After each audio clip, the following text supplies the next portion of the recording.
अऊज़ु बिल्लाहि मिनश शैतानिर रजीम बिस्मिल्लाहिर रहमानिर रहीम रब्बि इश्रह ली सदरी व यस्सिर ली अमरी वहलुल उक़दतम मिन लिसानी यफ़क़हू क़ौली। आज हम सूरतुल इख़लास का मुताला करेंगे और सूरतुल इख़लास का तारफ़, उसके अहम मज़ामीन और उसके मरकज़ी ख़याल पर बात होगी। इससे पहले हम देखते हैं, क्या आप जानते हैं कुरान पाक में कितने पारे हैं? जी, हम इससे पहले भी ये सवाल बार बार कर चुके हैं। जी सही, कुरान पाक में 30 पारे हैं। अच्छा, अब बताइए कि कुरान पाक में कितनी सूरतें हैं? जी बिल्कुल सही, कुरान पाक में 114 सूरतें हैं। अच्छा, ये बताइए, हमने पिछले सबक में सूरत लहब के बारे में पढ़ा था। सूरत लहब के बाद कौन सी सूरत आती है कुरान पाक में? सोचें ज़रा। जी सही, सूरत लहब के बाद सूरतुल इख़लास है। इख़लास का क्या मानी है? इख़लास का क्या मतलब है? जी, इख़लास के मानी हैं खालिस, साफ, पाक, बिल्कुल ही मिलावट से पाक। बिल्कुल खालिस चीज़ जो होती है उसे इख़लास कहते हैं, और खुलूस इसी से निकला है।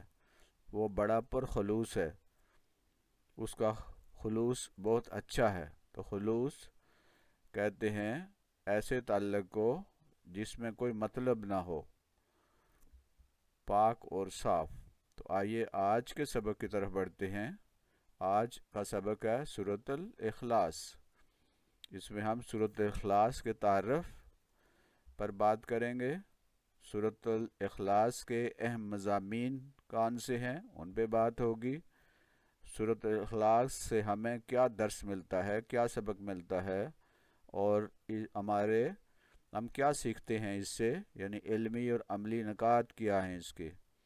और सूरतुल इख़लास का मरकज़ी ख़याल यानी मेन पॉइंट या मेन थीम क्या है जिसके गिर्द ये पूरी सूरत घूमती है।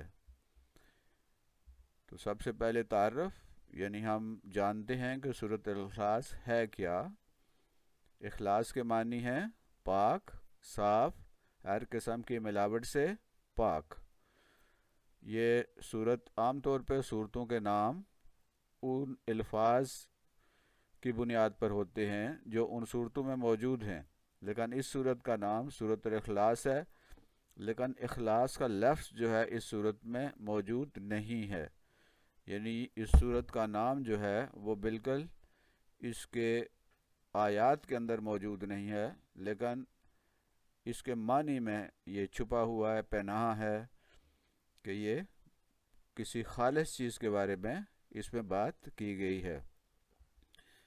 तो स्टूडेंट्स, ज़माना नज़ूल इस सूरत का, ये सूरत मक्की है, यानी इसका ज़माना नज़ूल हिजरत से पहले का है। नबी सल्लल्लाहु अलैहि वसल्लम की मदीना हिजरत से पहले की ये सूरत नाज़िल हुई है। ये सूरत कुरान पाक में 112 नंबर पर है, और इस सूरत में कुल 4 आयात और 1 रुकू है। लेकिन मज़मून के लिहाज से ये एक बहुत वसी सूरत है। वजह तस्मिया, मतलब कि इसका नाम ये क्यों रखा गया है। इख़लास के मानी हैं पाक, साफ, हर किस्म के मिलावट और खोट से पाक। इस सूरत में अल्लाह की तौहीद बयान की गई है और उसे हर किस्म के शिर्क से पाक और साफ़ कर दिया गया है। यानी तौहीद में किसी किस्म की मिलावट, किसी किस्म का शिर्क शामिल नहीं होना चाहिए। तौहीद सिर्फ़ और सिर्फ अल्लाह को एक मानना, उसको उसकी ज़ात में भी और उसकी सफ़ात में भी और उसकी अलुहियत में भी किसी को शामिल न करना, ये है तौहीद। तो ये बिल्कुल अल्लाह को एक मानना, अल्लाह की वहदानियत पर यकीन करना, ये हमें सबक देती है इखलास का, कि तौहीद को बिल्कुल पाक कर लो, साफ़ कर लो, इसमें किसी किस्म की कोई मिलावट नहीं होने दो। इसलिए इसका सूरत का नाम सूरतुल इखलास है। सूरतुल इखलास का मरकज़ी ख़्याल, इस सूरत का मरकज़ी ख़्याल तौहीद है, यानी ये तौहीद के गिर्द घूमती है कि अल्लाह एक है, अल्लाह वाहिद है, अल्लाह का कोई शरीक नहीं है, ना उसकी ज़ात में, ना उसकी सिफ़ात में, और ना उसकी इबादत में। सूरत इखलास की फ़जीलत, सूरत इखलास बहुत फ़जीलत वाली सूरत है, इसकी फ़जीलत बहुत ज़्यादा है। नबी सल्लल्लाहु अलैहि वसल्लम को इस सूरत से बहुत मोहब्बत थी। आप देखें, नबी सल्लल्लाहु अलैहि वसल्लम जिस सूरत से बहुत ज़्यादा मोहब्बत करते हैं, आप ख़ुद ही अंदाज़ा कीजिए कि वो कितनी ज़्यादा फ़जीलत वाली होगी। नबी सल्लल्लाहु अलैहि वसल्लम इस सूरत को नमाज़ों में पढ़ा करते थे, अक्सर पढ़ा करते थे। तो ये सूरत जो है इस लिहाज से भी बहुत अहम है कि नबी सल्लल्लाहु अलैहि वसल्लम ने अक्सर नमाज़ों में इसे तिलावत किया है। नबी सल्लल्लाहु अलैहि वसल्लम ने एक सहाबी जो सूरतुल इखलास को अक्सर नमाज में पढ़ा करते थे के अमल को पसंद किया। कुछ वाक़यात, दो तीन वाक़यात ऐसे हैं कि जिसमें एक सहाबी के बारे में नबी सल्लल्लाहु अलैहि वसल्लम को बताया गया कि वो हर नमाज में सूरतुल इखलास लाजमी पढ़ते हैं, और जब उनसे पूछा गया तो उन सहाबी ने कहा कि मुझे इस सूरत से बहुत मोहब्बत है। तो नबी सल्लल्लाहु अलैहि वसल्लम ने उसे बहुत पसंद किया और यहाँ तक फरमाया कि अल्लाह आपसे मोहब्बत करता है कि आप इस सूरत से मोहब्बत करते हैं। तो ये सूरत जो है इस लिहाज से बहुत फजीलत वाली सूरत है। नबी सल्लल्लाहु अलैहि वसल्लम ने फरमाया, जो सहाबी अक्सर सूरतुल इखलास की नमाज में तिलावत करते थे उनसे अल्लाह मोहब्बत करता है। एक सहाबी थे जो अक्सर नमाज में सूरतुल इखलास की तिलावत किया करते थे। जब नबी सल्लल्लाहु अलैहि वसल्लम ने उनसे पूछा कि आप ऐसा क्यों करते हैं, तो उन्होंने कहा कि मुझे इस सूरत से बहुत ज़्यादा मोहब्बत है। तो इस पर नबी सल्लल्लाहु अलैहि वसल्लम ने फरमाया कि अल्लाह आपसे मोहब्बत करता है। नबी सल्लल्लाहु अलैहि वसल्लम ने इस सूरत को एक तिहाई कुरान करार दिया, यानी कुरान का तीसरा हिस्सा, एक तिहाई कुरान। इसका यह मतलब नहीं है कि हम इसको 3 दफ़ा पढ़ लें और कुरान पाक का ख़त्म हो जाएगा और बस हम इसी को पढ़ते रहें।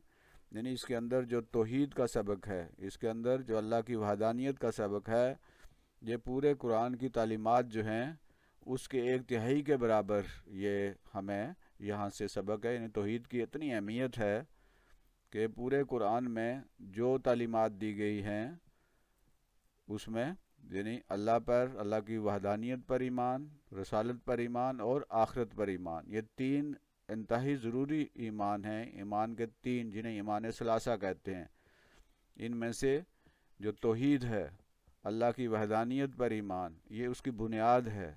तो ये हमारे ईमान का तीसरा हिस्सा है और ये सूरत जो है इस हमारे ईमान के इस एक तिहाई को मुकम्मल करती है। तो कुरान पाक में जितनी तालीमात हैं, अगर हम उनको 3 हिस्सों में तकसीम करें तो एक तौहीद के बारे में, एक रसालत के बारे में और एक आखिरत के बारे में है। तो चूँकि ये तौहीद का मुकम्मल बयान करती है, इसलिए इसे एक तिहाई कुरान करार दिया गया है। सूरत इखलास के अहम मज़ामीन पर हम बात करते हैं कि सूरत इखलास के अहम मज़ामीन कौन से हैं। तो सूरत इखलास का जो सबसे अहम मज़मून है वो है तौहीद, यानी तौहीद का बयान। फिर दूसरा इसके अंदर जो मज़मून है या सबक है वो अल्लाह की बेनियाज़ी का ऐलान। फिर अल्लाह ताला की औलाद और वालदैन होने की नफ़ी, अल्लाह की बराबरी की नफ़ी और हर किस्म के शिरक से इज्तनाब की हदायत। तो ये 5 अहम मज़ामीन हैं इस सूरत के। इन पे हम एक एक करके बात करते हैं। सबसे पहले तौहीद का बयान, पहला मज़मून है तौहीद का बयान। तौहीद कहते हैं एक को, वाहिद को। इस सूरत में तौहीद का तारफ़ पेश किया गया है। इसमें उन तमाम बातिल अकायद की नफ़ी कर दी गई है जिनके तहत अल्लाह का कोई शरीक हो सकता है। ना कोई बुत, ना कोई फ़रिश्ता, ना कोई इंसान, ना कोई और चीज़, कोई भी अल्लाह का शरीक नहीं हो सकता। इसमें तौहीद की मुकम्मल तशरीह कर दी गई है। اس لیے اس صورت کو صورت توحید بھی کہا جاتا ہے۔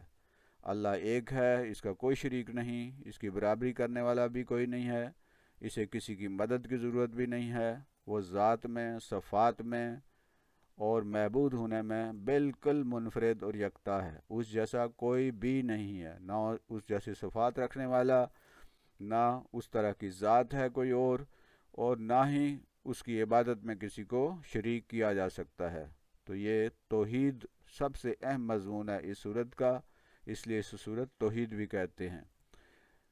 دوسرا جو مضمون ہے وہ اللہ کی بے نیازی کا اعلان۔ بے نیازی کہتے ہیں جسے کسی چیز کی ضرورت نہ ہو۔ اللہ بے نیاز ہے، اسے کسی کی مدد کی ضرورت نہیں ہے، وہ ہر قسم کی محتاجی سے پاک ہے، اسے کسی چیز کی ضرورت نہیں ہے، اسے نہ بھوک لگتی ہے نہ پیاس لگتی ہے، اسے نہ نیند آتی ہے نہ اونگ آتی ہے، وہ کسی کا محتاج نہیں، وہ ہر قسم کی ضرورتوں سے مبرہ ہے، یعنی اس کی کوئی ضرورت نہیں ہے، وہ کسی کی مدد اسے درکار نہیں ہے، کوئی نہیں ہے جو اس کی پوری کائنات کی جو حکومت ہے وہ چلانے میں اس کی مدد کرے۔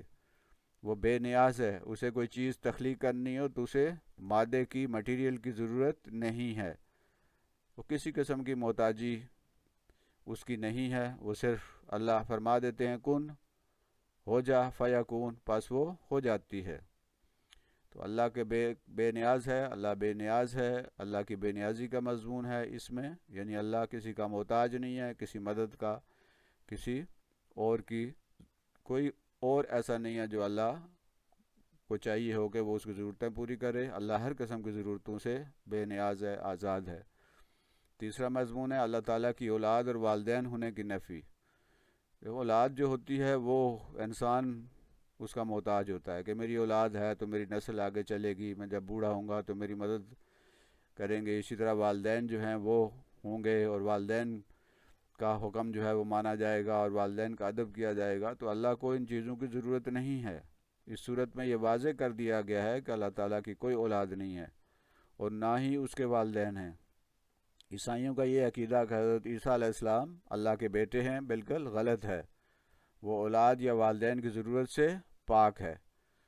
یہ نظریات اور عقائد باطل ہیں جن کے تحت کچھ لوگ سمجھتے ہیں کہ اللہ کی کوئی اولاد ہے۔ اللہ کی کوئی اولاد نہیں ہے، اللہ کا کوئی بیٹا نہیں ہے اور اللہ کو اس اولاد کی ضرورت نہیں ہے اور نہ ہی اس کے والدین ہیں کہ کسی نے اس کو پیدا کیا ہو، کسی نے اس کو جنا ہو۔ اللہ تعالیٰ جو ہے وہ نہ اس کی اولاد ہے اور نہ اس کے والدین ہیں۔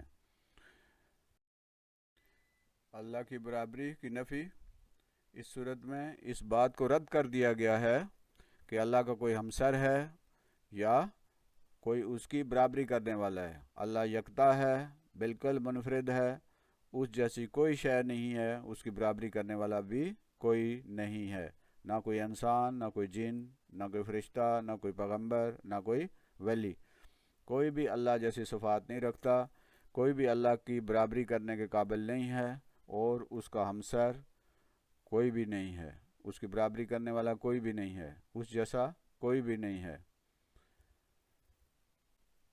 پانچواں مضمون اس صورت میں ہے ہر قسم کے شرک سے اجتناب کرنے کی اس میں ہدایت کی گئی ہے، یعنی کسی بھی قسم کا شرک جو ہے وہ اللہ اس کی اجازت نہیں دیتے۔ یہ صورت ہر قسم کے شرک سے بچنے اور اجتناب کرنے کا درس دیتی ہے۔ اللہ کی ذات میں بھی کوئی شریک نہیں ہے، اس کی صفات میں بھی کوئی شریک نہیں ہے اور اس کی الوہیت میں بھی کوئی شریک نہیں ہے، نہ ذات میں، نہ صفات میں، نہ عبادت میں۔